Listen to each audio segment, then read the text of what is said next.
Bonjour, aujourd'hui je vais vous présenter la véritable recette du gâteau magique à la vanille. Un gâteau qui a tout simplement 3 couches.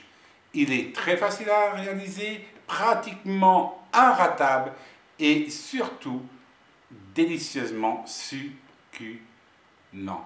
La vanille de Madagascar va apporter ses notes chaudes et vanillées à cette recette qui est tout simplement magique et terriblement délicieuse.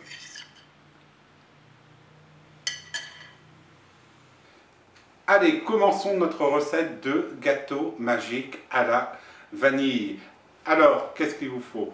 4 œufs, 125 g de farine, 125 g de sucre, 125 g de beurre et une belle gousse de vanille Bourbon de Madagascar du comptoir de Toamasina. Si vous souhaitez tout savoir comment fendre une gousse de vanille, c'est ici.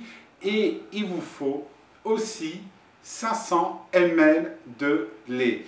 Alors, on va commencer à mettre le lait dans sa poêle ou dans sa casserole. Personnellement, j'utilise une casserole en cuivre car la chaleur rayonne bien à l'intérieur. Alors, on va commencer par ça. Donc, on va prendre un couteau et nous allons aplatir la gousse de vanille comme ceci et vous allez l'ouvrir tout simplement d'un seul geste, d'un seul trait et voilà.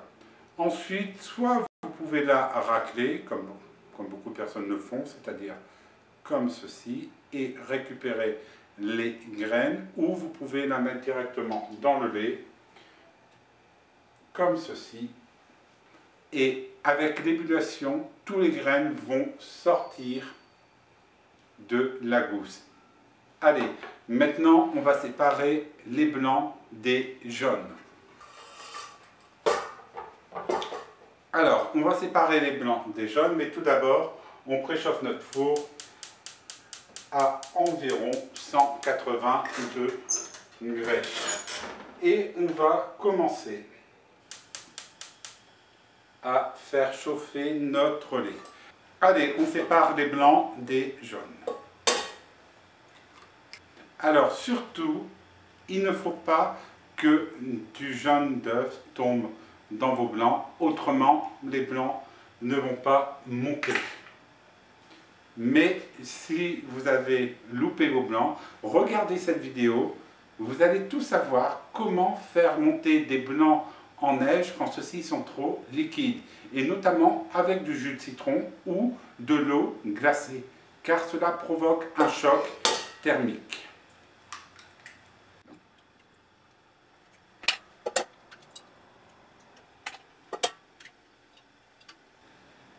Alors, maintenant, on rajoute une pincée de sel dans nos blancs et on va les mettre au batteur.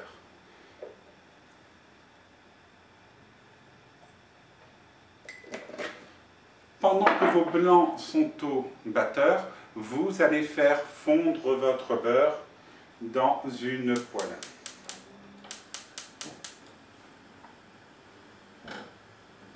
Allez, maintenant que nos blancs sont en neige, que notre beurre est fondu, que notre lait s'est bien infusé avec la vanille, on va commencer le mélange.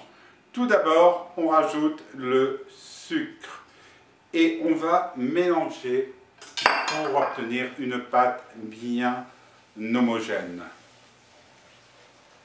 Voilà, d'une belle couleur.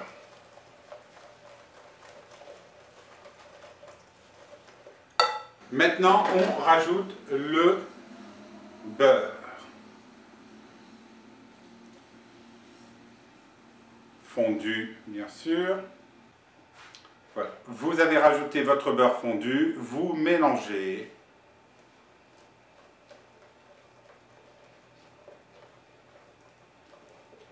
Pareil, hein, pour que le beurre s'incruste bien à votre pâte et regardez. Maintenant, on rajoute la farine, mais on va devoir la tamiser. Allez, et on tamise. C'est très important de tamiser. Pourquoi? Pour ne pas avoir de grumeaux.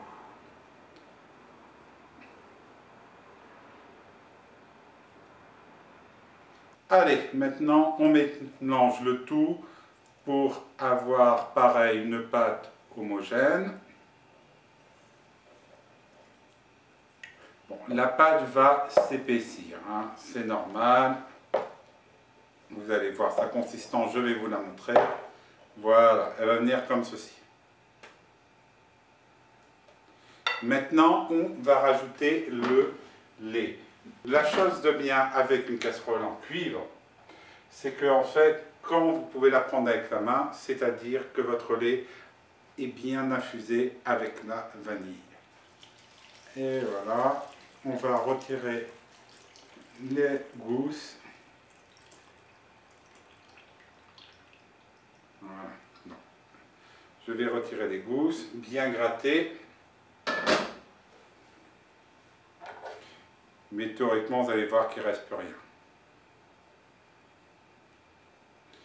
Et je vais faire sécher les gousses pour faire un extrait de vanille maison que vous pouvez retrouver ici.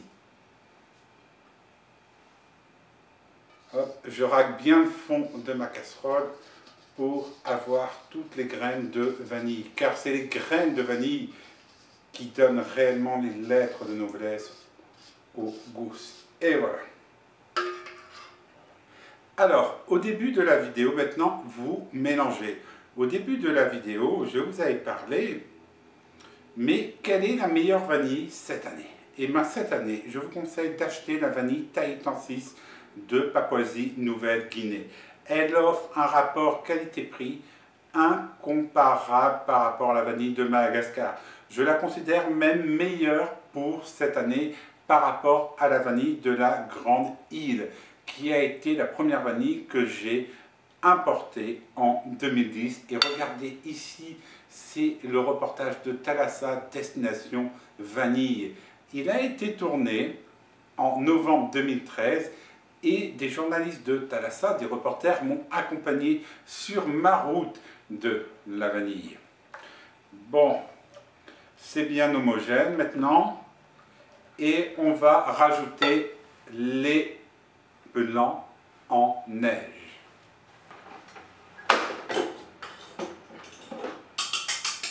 Alors, vos blancs en neige, ils doivent, comment vous savez s'ils sont bons?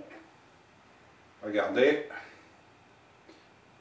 Ils ne doivent pas être trop liquides et surtout, vous pouvez les renverser sans qu'ils tombent.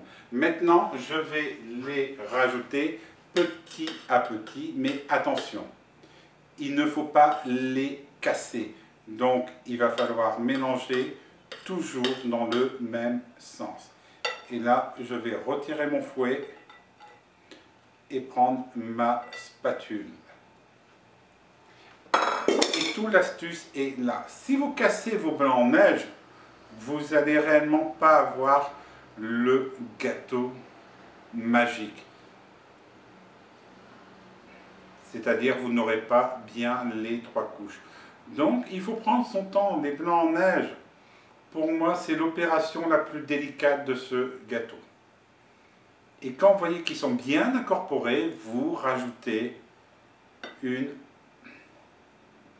deuxième fois, puis une troisième fois. Moi, je fais toujours en 3 fois, pareil pour les mousses au chocolat.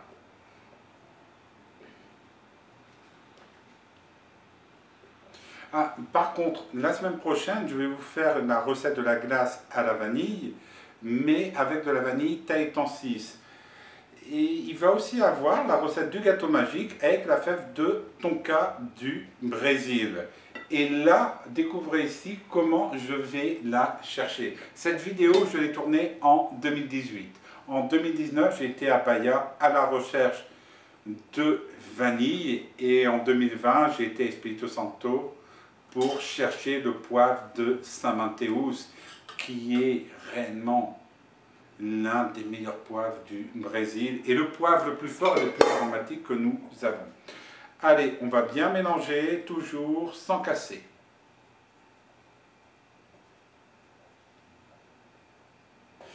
Alors, quand vous mélangez vos blancs en neige, vous inquiétez pas.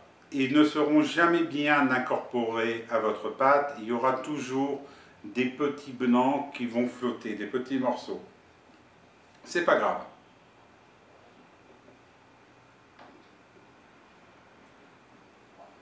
Et voilà, elle est presque prête.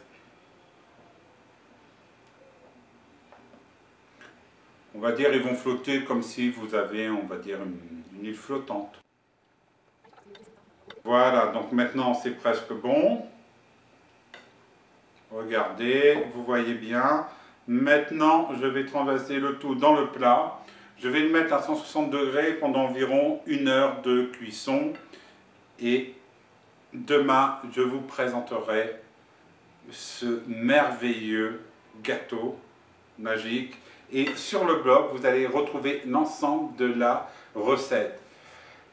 En bas de la description, vous allez avoir un coupon de réduction pour votre première commande au comptoir de Toamasina. Et n'hésitez pas à vous abonner, car le comptoir de Toamasina, c'est des recettes, des voyages au Brésil, des découvertes de plantations. Nous sommes vraiment une épicerie différente.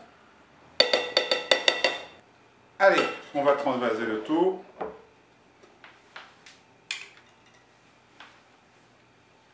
Oui, la barre pour les couteaux, c'est très pratique. Ça, c'est une chose que je vous conseille d'avoir dans votre cuisine. Et d'ici un mois, je vais vous faire des sushis maison. Vous allez avoir la véritable recette des sushis. Allez, on va transvaser tout doucement. Et voilà.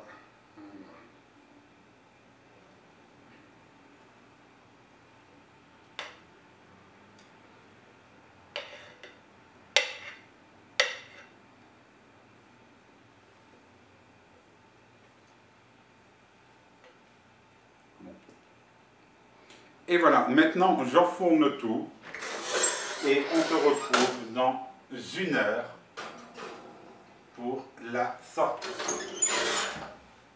Et voilà, maintenant je vais le sortir du four. Après 1 heure de cuisson. Et voilà, regardez qu'il est beau. Donc on a bien les 3 couches. Alors, je ne sais pas si à la caméra on va pouvoir le voir, mais moi je distingue bien les 3 couches. La première, la blanche, ensuite vous avez une deuxième et la troisième. Donc j'ai voulu essayer avec ce plat pour vous montrer les 3 couches, mais vous verrez les 3 couches sur la photo que je vais mettre sur le blog du comptoir de Toamasina. Allez, à bientôt!